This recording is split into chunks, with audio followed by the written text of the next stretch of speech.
말씀 계속해서 누가복음입니다. 오늘 누가복음 22장 1절로 6절 말씀, 또 마가복음 14장 1절부터 11절 말씀 두 곳에서 봅니다. 먼저 누가복음 22장 1절로 6절 말씀, 또 마가복음 14장 1절로 11절 말씀도 함께 읽겠습니다. 말씀 봉독한 후에 헌신과 배신의 날, 이런 제목으로 말씀 나누도록 하겠습니다. 누가복음 22장 1절로 6절 말씀 먼저 큰 소리와 같이 읽습니다. 시작. 무교절이 가까우매 대제사장들과 서기관들이 예수를 무슨 방책으로 죽일고 연구하니 이는 저희가 백성을 두려워함이라. 열둘 중에 하나인 가룟인이라 부르는 유다에게 사단이 들어가니 이에 유다가 대제사장들과 군관들에게 가서 예수를 넘겨줄 방책을 응하며 저희가 기뻐하여 돈을 주기로 언약하는지라. 유다가 허락하고 예수를 무리가 없을 때 넘겨줄 기회를 찾더라. 아멘. 마가복음 14장 1절로 11절 말씀도 우리 같이 공독합니다. 마가복음 14장 1절로 11절 말씀, 마가복음과 어떻게 다른지 좀 주의를 기울이시면서 함께 공독하면 좋겠습니다. 마가복음 14장 1절로 11절 말씀입니다. 함께 읽습니다. 시작. 이틀을 지나면 6월절과 무교절이라 대제사장들과 서기관들이 예수를 괴계로 잡아 죽일 방책을 구하며 가로되 민요가 나니까 하노니 명절에는 말자 하더라. 예수께서 베다니 뭉둥이 시몬의 집에서 식사하실 때 한 여자가 매우 값진 향유 곧 순전한 나드 한 옥합을 가지고 와서 그 옥합을 깨뜨리고 예수의 머리에 부으니 어떤 사람들이 분내어 서로 말하되 무슨 의사로 이 향유를 허비하였는가. 이 향유를 300데나리온 이상에 팔아 가난한 자들에게 줄 수 있었겠도다 하며 그 여자를 책망하는지라. 예수께서 가라사대 가만두어라. 너희가 어찌하여 저를 괴롭게 하느냐. 저가 내게 좋은 일을 하였느니라. 가난한 자들은 항상 너희와 함께 있으니 아무 때라도 원하는 대로 도울 수 있거니와 나는 너희와 항상 함께 있지 아니하리라. 저가 힘을 다하여 내 몸에 향유를 부어 내 장사를 미리 준비하였느니라. 내가 진실로 너희에게 이르노니 온 천하 어디서든지 복음이 전파되는 곳에는 이 여자의 행한 일도 말하여 저를 기념하리라 하시니라. 열둘 중에 하나인 가롯 유다가 예수를 넘겨주려고 대제사장들에게 가매 저희가 듣고 기뻐하여 돈을 주기로 약속하니 유다가 예수를 어떻게 넘겨줄 기회를 찾더라. 아멘. 어느 신학교 입학 면접이 이루어지고 있는데 한 수험생이 면접관 목사님을 향해서 이렇게 묻습니다. 목사님, 예수님을 따르는 제자가 되려면 꼭 결혼해야 됩니까? 남대하는 질문에 목사님이 좀 어루둥절하면서 뭐 결혼을 안 해도 되지만 하는 게 더 좋겠지요? 아니요. 예수님께서 분명히 아무든지 나를 따라오려거든 자기 부인하고 나를 따라오라고 말씀하셨어요. 자기 부인하고 자기 아내하고 예수님을 따라오라고 그런 줄 알고, 여기서 말하는 자기 부인이 와이프가 아니라 디나이얼이죠. 자기 부인하고가 아니라 자기를 부인하고입니다. 함성 구절입니다. 누가복음 6장 23절 말씀해 보니까 같이 읽죠. 시작. 또 우리에게 이르시되 아무든지 나를 따라오려거든 자기 일을 부인하고 날마다 제 십자가를 지고 나를 쫓을 것이니라. 그리스도 예수 제자의 자격 첫 번째, 자기 부인입니다. 자기를 부인해야 예수의 제자가 될 수 있습니다. 오늘 본문에는 안타깝게도 자기를 부인하지 못했던 제자와 영광스럽게도 자기를 부인했던 여인이 소개되어 있습니다. 누가복음에는 자기를 부인하지 못했던 가룟 유다가 기록되어 있고, 마가복음에는 자기를 부인했던 한 무명의 여인이 기록되어 있습니다. 먼저 가룟 유다가 등장하는 누가복음 말씀을 살펴보면 대제사장들과 서기관들이 함께 모여 연구를 합니다. 무슨 연구인가? 마치 악한 농부의 비유에 나오는 그 농부들처럼 어떻게 하면 예수를 죽일까 하고 모여서 의논을 하고 있습니다. 그러나 그 계획에 속임수죠. 예수님을 죽이려고 해서 말만 무성하지 실행에 옮길 방책이 없었습니다. 그러나 마침 배소사가 등장합니다. 그리고 말씀해 보니까 가룟 유다가 이 대제사장들과 서기관들과 함께 예수를 어떻게 죽일까 방책을 꾸몄다라고 했습니다. 누가복음 22장 3절 4절이죠. 12 중에 하나는 가룟인이라 부르는 유다에게 사단이 들어오니 이에 유다가 대제사장들과 군관들에게 가서 예수를 넘겨줄 방책을 의논하네 그랬습니다. 가룟 유다는 백성들이 예수님과 함께 하지 않은 그 타이밍을 잘 보고 있다가 그 기회가 찾아오면 예수님을 종교지도자에게 넘겨줄 속셈이었습니다. 결국 가룟 유다가 했던 이유가 뭔가? 유다에게 뭐가 들어가니? 사단이 들어가니. 이 말씀을 확장시켜보면 유다뿐만 아니라 대제사장들과 서기관들, 군관들 역시 그 마음속에 사단이 들어가서 예수를 잡아 죽이려고 방책을 의논했던 것입니다. 그러나 종교주의자들은 원래부터 그랬으니까 자기의 이익을 예수님이 뺏어가는 것이 못마땅했으니까 예수님을 죽이려고 의논했다고 쳐도 가룟은 예수님을 대적했어요. 그것도 지금까지 예수님을 사랑해서 따라다니면서 예수님은 어떤 이런저런 귀한 말씀을 다 들었을 텐데 어째서 이 마지막에 와서 사단의 사수는 그것을 할 수밖에 없는 거라는 것입니다. 이에 대한 자세한 설명은 마가복음에 기록되어 있습니다.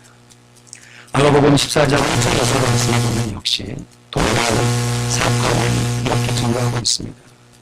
이틀이 지나면 무교절이나 대제사장들과 서기관들이 예수를 괴계로 잡아주는 방책을 구하며 가로되 민영을 가리켜는 명절을 오라이지 하더라. 그럼 이틀이 지나면 6월절과 무교절입니다. 다시 말해서 금요일, 그러니까 금요일 이틀 전에는 수요일이죠. 예수님께서 땅을 가졌던 마지막 이틀을 하는데 수요일에 소통사건이라는 것을 알게 됩니다. 그러면서 정신만이 괴계로 속임수로 예수를 주장하는 주의 고난이 나타나는 겁니까? 민영을 하니까 명절, 6월절에는 잡아 죽이지 말자. 그런데 가룟 유다의 민영하는 말이면 예수님이 6월절에 십자가에 달려 돌아가시게 되죠. 이렇게 항상 예수님은 종교수장이 예수님을 어떻게 죽일까 함께 말을 때문입니다. 예수님께서 죽임을 예수님은 변하셔야지. 예수님께서 한 몸은 세왕이라고 하는 신경을 신앙을 하고 싸움을 하셨습니다. 그런데 한 외원은 자기 자신을 사랑하실 것입니다. 정말 비싼 목표를 예수님께 하나씩 깨뜨리고 하나님께 하나를 예수님을 멀리에 보내주십니다. 성경에 있습니다. 예수께서 그런 시간을 244시 그러시라 내가 십자가는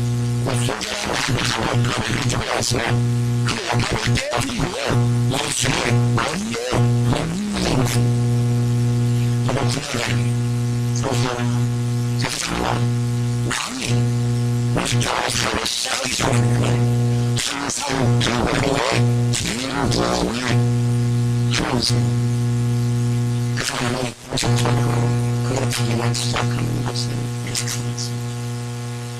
저는 주께서 예수께서 한 몸의 너희에게 기도를 듣는 나는 예수를 보내는 것이오.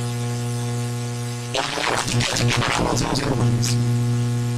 그럼 자기 자신이 생각을 모르게 되면 비싼 하늘을 예수를 만드는 것입니다. 예수님께서 우리에게 우리를 모시니 우리는 그리스도 예수님 것을 그의 법으로서 드러내는 것입니다. 거기 하나님 말씀 예수님께서 우리 위해 십자가에 달려 죽으실 때 예수님께서 그것을 믿고 이렇게 하는 것이다. 소설을 해주셨습니다. 하나님의 대장님과 사람들을 만나러 하지 못하지. 이 말씀을 하나님을 기록하시고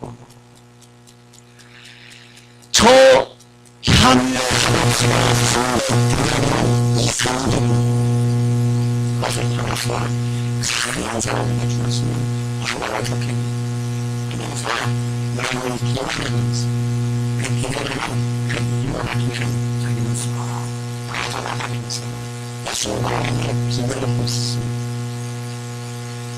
생각들하는 이 사람을 보시고 그래서 우리가 누구와 같이 항상 필요가 없습니다. 사람들은 교회를 주고를 원하시는 당시에는 예수님께서 원하시는 다른 사람 원하시는 원하시는 기준으로 멈췄던 사건이 있었습니다. 남자만 5천원 여인과 아이들까지 합치면 우리가 한 2만여 명 되는 큰 사람들이 모여있는 그 장소에서 예수님께서 제자들에게 물어봐요. 어떻게 하면 좋을까? 이런저런 대화가 일어난 이후에 요한복음 6장에 보면 빌립이란 제자가 예수님께 이렇게 대답합니다. 각 사람으로 조금씩 받게 할지라도 200데나리온의 떡이 부족합니다. 무슨 말인가? 지금 장정이는 5천명이나 모였으니까 지금 2만 명이나 많은 수가 모였으니까 지금 우리가 200데나리온을 들고 가서 그 200데나리온어치 떡을 사오면 그것을 사람들에게 조금씩 나눠주면 배불리 먹지는 못하지만 그래도 허기는 면할 수 있을 것 같습니다 하고 대답한 것이에요. 그러니 200데나리온의 가치가 얼마나 큰 가치인가를 짐작해 볼 만하지요. 200데나리온이 있으면 2만 명의 사람들이 한 끼를 해결할 수가 있는 것이에요. 그런데 이 여인이 지금 예수님의 장사함을 예비해서 예수님의 머리에 부은 향유의 가치가 300데나리온 이상이라고 평가하고 있는 것입니다. 그러니 주변에 모인 사람들이 가난한 사람을 드러내면서 핑계하면서 불을 내고 성토하는 것도 나름 이해가 되는 것입니다. 그러나 사랑하는 성도 여러분, 우리 예수님은 결국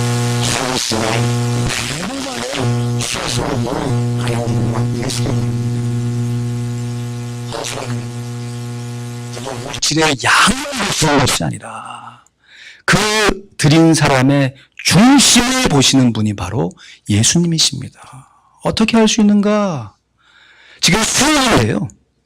지광계상 우리가 이 고난 주간엔 살펴보지 못했지만 바로 전날 예수님께서 예루살렘 성전에 계실 때 한 가난한 과부가 헌금하러 와서 헌금을 하는데 예수님께서 그 헌금하는 모습을 쫙 보시면서 그 가난한 과부를 칭찬해 주셨습니다. 혹시 그 과부가 드렸던 헌금의 양이 얼마나 되시는지 아십니까? 2렙돈. 오늘날 우리의 가치로 빠지면 2불이 채 안 되는 적은 돈입니다. 2불 헌금 드린 것, 그것도 불쌍하지만 그것이 그 여인의 생활비 전부라고 하는 사실을 볼 때 그 여인이 얼마나 어려운 삶을 살았는가 쉬이 짐작해 볼 수 있습니다. 그러나 예수님께서는 드린 물질의 양을 먼저 보시는 것이 아니라 그 중심을 먼저 보셨기에 그 9,000원 중에서 자기 생활비 전부를 다 드린 그 가난한 과부를 그 종교시설과 함께 비교하시면서 칭찬하시고 격려하셨던 분이신 것을 우리가 알고 있습니다.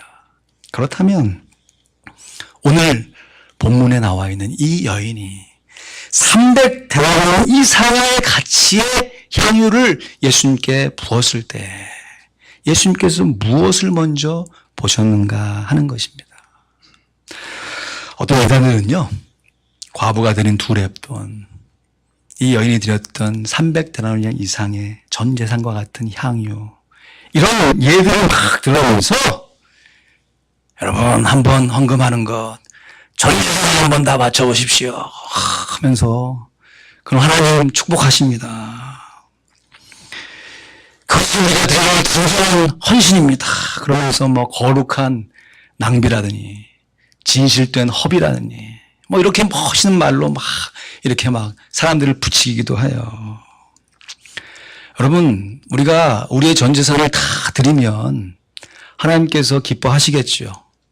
그러면 그 다음 주 돌아오는 헌금 시간에는 여러분 무슨 걸로 헌금하시겠습니까?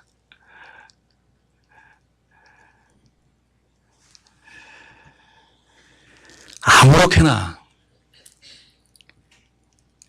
충동적으로 헌금하는 것이 아닙니다. 남이 드렸으니까 나도 그냥 체면 때문에 마지못해 드리는 것이 헌금이 아닌 것입니다. 사도행전에 보면 바나바라고 하는 참 교회의 귀한 지도자가 자신의 전 재산을 기도하는 가운데 하나님 앞에 바쳤더니 그 모습을 지켜봤던 아노니아와 삽비라고 하는 부부가 우리도 저렇게 드려야지 하면서 따라하려다가 큰 화를 당한 것을 우리가 알 수 있습니다. 여러분, 이러한 것은 뭐 성경뿐만 아니라 우리 전래동화입니까? 흥부와 놀부가? 흥부가 이렇게 막 다른 사람 어려운 가운데서도 제비 살려주고 했더니 박심으로 가지고 부자 됐더니 나도 그렇게 따라하겠다고 해서 형인 놀부가 고난을 당하는, 화를 당하는 것을 우리가 잘 알고 있습니다. 여러분, 이것은 성경적인 가치를 떠나서 하나님께서 정해놓으신 자연법칙인 것이에요. 자연법칙.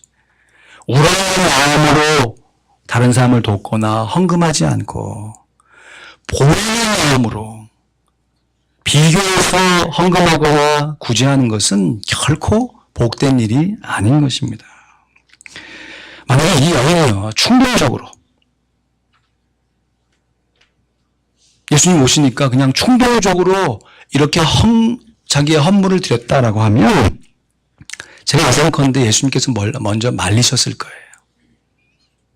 지금 이 여인이 예수님께 헌신했던 타임이 있었다는 것을 우리가 기억해야 합니다. 이 여인은 값비싼 향유를 허비하는 것이 아니라 예수님의 장사됨, 이제 이틀만 지나면 예수님께서 돌아가실 것을 미리 알았던 것으로 정황상 볼 수 있습니다. 그리고 그 예수님의 장사함을 미리 예언하기 위해서 자기의 전 재산을 예수님의 머리에 부어버린 것이에요. 그래서 예수님께서 만류하시기는커녕 오늘 말씀해 보면 크게 칭찬을 하시지요. 예수님을 메시아로 인정할 뿐만 아니라 이제 곧 돌아가실 예수님의 장례를 미리 준비했기 때문입니다. 우리 8절 말씀 보실까요? 같이 읽습니다. 시작. 저가 힘을 다하여 내 몸에 향을 부어 내 장사를 미리 준비하였느니라. 여러분, 우리가 헌신할 때에는 힘을 다하여 하는 것입니다. 예수님께서 나로 하여금 헌신하게 하신 그 타이밍을 잘 분별하면서 이때부터는 힘을 다하여 헌신하는 것입니다. 이거는 정말 자기가 할 수 있는 최선을 다해서 정말 특별한 상황 가운데 특별한 방법으로 예수님의 장례를 준비했던 것입니다. 여러분, 오늘날 우리의 입장에서 예수님이 죽으시고 부활하신 지 2000년의 세월이 지나갑니다. 오늘 우리의 입장에서 아무리 돈이 많은 억만장자라 할지라도 예수님의 머리에 직접 향유를 붓고 예수님의 장사함을 미리 예비할 수 있는 사람은 단 한 사람도 없습니다. 그때 그 장소에서 그 상황 가운데 하나님께서 감동으로 주심, 그 마음에 순종하는 것이 얼마나 놀라운 축복인가. 그래서 우리가 충동적으로 헌신하지 아니하고 그 헌신의 타임을 잘 분별하여 헌신해야 할 줄로 믿습니다. 여러분, 정말 충동적으로 여러분 전세는 하나님 앞에 헌금하지 마십시오. 잠깐 실수로 보증 섰다가 자기 대에 넘어가시고 고생하는 사람들이 의외로 많이 있습니다. 그러나 뒤집어서 이건 누가 보더라도 헌신해야 할 타이밍이다. 내가 아니면 누가 또 헌신할 것인가. 기도 가운데 분별하는데 마음 가운데 그런 강한 소원이 들어오면 여러분 그때를 놓치지 말고 과격하게 헌신하실 수도 있어야 하는 것이. 그 헌신의 기회가 또다시 찾아오지 못할 수도 있기 때문입니다. 그래서 헌신의 마음 가운데 확실히 딱 들면요, 인간적으로 계산하나 헌신의 때를 놓치는 어리석음도 범하지 말아야 할 것입니다. 정말 부족하지만 제 개인 인증 하나 드리려고 합니다. 여러분, 미국 처음 오실 때 다 각자 어려운 형편 가운데 오신 줄로 압니다. 저 역시 미국에 유학을 와서 가족을 돌보면서 또 아이 키우면서 사역하고 공부하는데 무슨 말이 있었겠어요? 정말 감사하게도 가정에서 아내가 잘 가정을 돌보고 또 경우에 따라서 주변에서 정말 도와주시는 우리 가족들 또 친인척들 우리 지인들의 도움을 받고 또 교회에서 많지는 않았지만 사역하면서 얻는 조그마한 사례비를 가지고 생활비가 잘 충당이 되었습니다.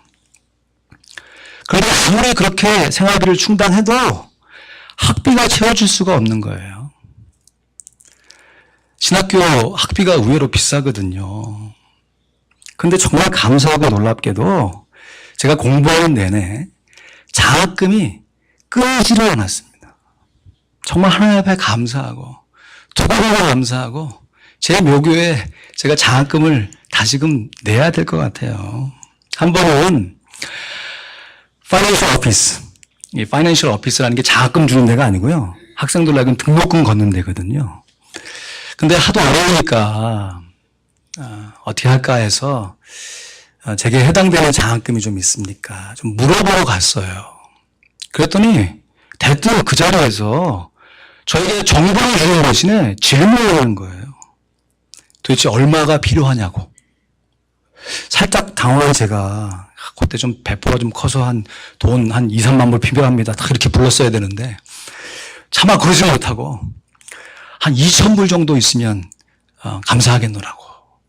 그랬더니 그 자리에서 자기를 따라오라고 그러더니 당신에게 꼭 맞는 장학금이 있다고 그러면서 그날 그 자리에서 제 어카운트에 2,000불을 뭐라고 해야 됩니까? 트랜스퍼인데 쏴준 거예요. 그리고 그날이 제 생일이었거든요. 그래서 제가 어제 생일날 참 이런 일이 있습니다. 감사합니다. 그랬더니 Happy Birthday to you 하면서 막 농담하면서 저를 격려해 주면서 잘 가라고 그러더라고요. 근데 놀라고 감사한 것은 그런 일들이 그 한 학기만 있는 것이 아니고 계속해서 이어지는 거예요. 계속해서. 다음에 찾아가면 그 사람이 아니고 다른 사람이 나와요. 그 담당자가 저를 알아보고 다음 학기에 갔으면 저 안 줄 텐데 다른 담당자가 나와가지고 또 이 사람은 또 그 비싼 사람이 연출되어서 저에게 장학금을 주는 거예요. 그리고 한 학기에는 이 장학금을 받고 어느 정도 좀 개인이 또 내야 되잖아요. 근데 장학금이 차고 넘쳐가지고 이 장학금을 그 다음 학기까지 이렇게 연결시켜가지고 받은 적도 있어요.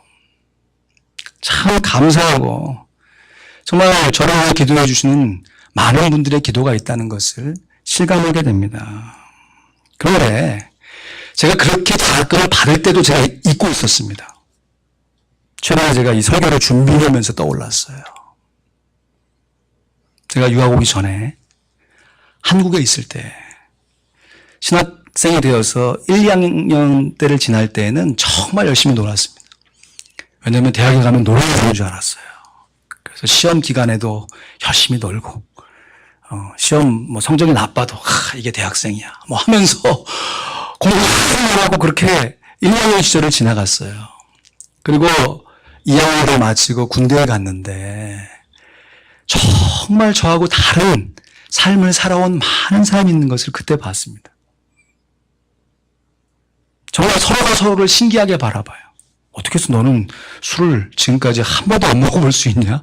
너는 어떻게 술을 그렇게 밤새도록 먹을 수가 있냐? 하면서 놀래는, 그러면서 평생 한 번도 군대 안 간 사람들이 주변에 얼마나 많은지. 그러면서 어려운 시기도 있었지만 제대할 무렵에 정말 열심히 공부해야겠다 마음을 먹고 제대한 이후에 정말 열심히 공부했습니다. 그랬더니 놀랍게도 저같이 공부 못하는 학생에게 성적장학금이라는 게 주어졌어요. 나한테 처음 알았어요. 성적장학금은 얼마나 감사한지. 근데 그때만 해도 제가 집에서 FM 장학금을 받고 있었거든요. Father and Mother 장학금. 부모님이 주시는 장학금을 제가 꼬박꼬박 받고 있었을 때예요. 근데 거짓말을 할 수는 없잖아요. 성적장학금을 받았다고.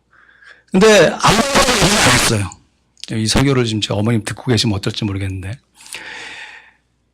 그래서 부모님이셔가지고 기도를 하는데 당연히 어머니께 부모님께 되돌아줘야겠다는 마음이 살짝 있었지만 더 마음의 감동은 뭐냐면 이 첫 번째 받은 성격 장학금을 내가 우리 학우들을 위해서 좀 줬으면 좋겠다.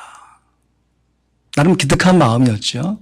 근데 제가 직접 주는 좀 모양새가 이상하니까 학생의 를 찾아갔어요. 그래서 신학과 학생 회장한테 제가 이런 마음이 들어서 이 장학금을 받았는데 우리 주변에 어려운 학우에게 좀 써줬으면 좋겠다고. 그래서 잊었지요.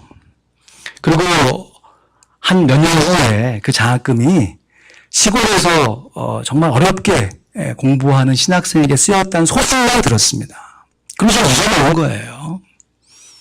그리고서 미국에 왔는데 학교에서 공부하는데 장학금이 차고 넘치는 것입니다. 물론 제가 그렇게 했기 때문에 하나님께서 이렇게 하셨다라고 확신 있게 대답은 못하겠어요. 그러나 저의 삶 가운데 그 사건 아니고는 서로 연결될 만한 단서가 없는 것이에요. 사랑하는 성도 여러분, 제가 지금 돈 먹고 돈 먹자 이런 얘기하는 거 아니죠? 우리가 이만큼 하나님 앞에 드렸으니 하나님께서 이만큼 축복하셨다. 결과적으로는 그렇지만 제가 드리고 하는 얘기가 그게 아니잖아요. 주님을 위해서 헌신할 타이밍, 헌신한 마음을 주셨을 때 그 작은 것이었지만 저희가 컸지만 액수로 볼 때는 그렇게 크지 않은 액수를 드렸는데 하나님께서 이후에 저의 삶 가운데 놀랍게 축복해 주신 사건을 경험하게 되었다는 것입니다. 심는 대로 거두는 것은 하나님께서 정하신 법칙입니다. 콩 심은데 콩 나고 팥 심은데 팥이 나는 것입니다. 기도를 써야 기도에 응답을 받고 물질을 쓰셔야 물질의 축복을 받습니다. 이것은 하나님께서 정하신 하나님의 법칙입니다. 아유, 우리 목사님이 저렇게 해서 축복을 받았대. 그래, 나도 오늘 제비자리 하나 부러뜨리자. 다음 주에 그렇게 마음을 먹으시는 것이 아니고 주님 앞에 내가 드려야 할 헌신이 무엇인가? 하나님께서 내게 요구하시는 헌신이 무엇인가? 깊이 있게 기도하시면서 하나님께서 주시는 그 각자 주시는 마음에 순종하며 하나님께 나아갈 때 하나님께서 우리의 귀한 헌신을 받아주실 줄로 믿습니다. 이제 고난주간을 맞이해서요, 우리가 성찬식을 거행할 겁니다. 주님의 살과 피를 함께 먹고 마시면서 우리를 위해 헌신하신 주님을 기념하는 것입니다.